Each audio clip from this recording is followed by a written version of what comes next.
तो वशिष्ठ महाराज की पत्नी अरुंधति कौशल्या के हृदय को जगाया, अपने पुत्र को जरा सा कुछ नकोटा, बालक रोया छोटा सा।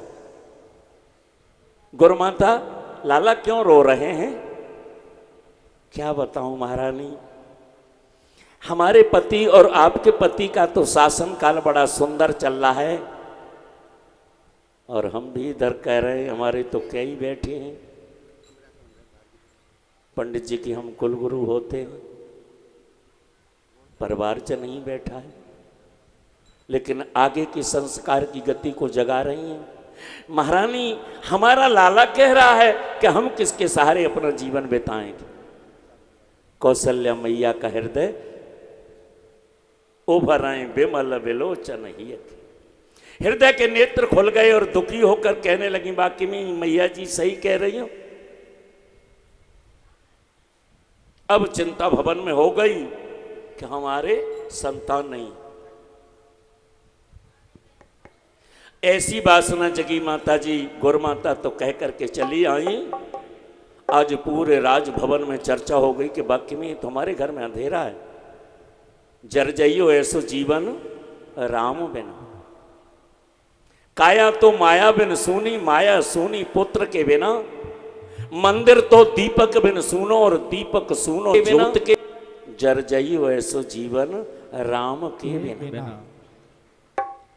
भवन में चर्चा हो गई और वो चर्चा महाराज दशरथ के पास पहुंच गई। एक बार भूपत मन माही,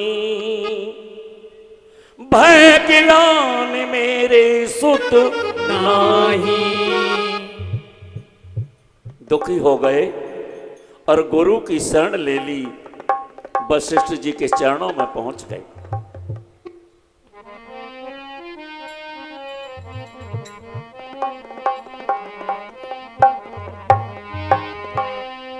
निज दुख सुख सब गुर है सुनावा।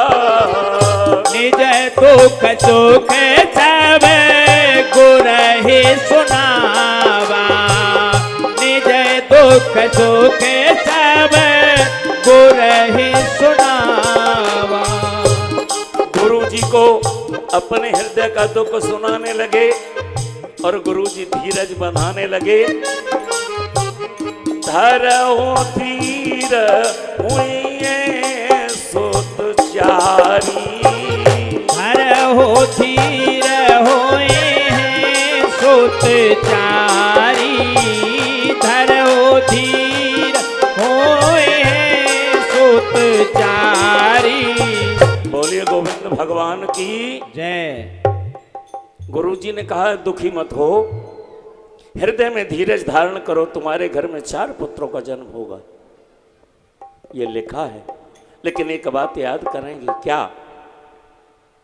ये मेरे बस की बात नहीं। विपन में श्रृंगी ऋषि महाराज निवास किए हैं और वो पुत्र काश्य यज्ञ करते हैं, और उनके हाथों से आपके घर में यज्ञ होगा तो आपके घर में बच्चों का जन्म होगा।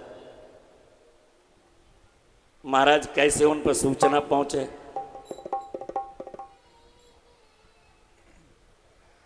उन पर कैसे सूचना पहुंचे बताओ ना। आज वशिष्ठ जी एक पत्र लिखते हैं, पत्र लिख करके सारथी को देते हैं। सारथी रथ सजाता है अयोध्या में और विपन के लिए रथ लेकर के जाता है। और इसी बीच में भाई पंडित जी के बड़े पुत्र श्री रमाकांत जी हमारी संगत में बैठ रहे हैं। बारी दुनिया बारे जमाने। अवध बिहारी भी सामने से आ गए, धन्य है। बारी दुनिया बारे जमाने, अपने सो हो गए बिराने।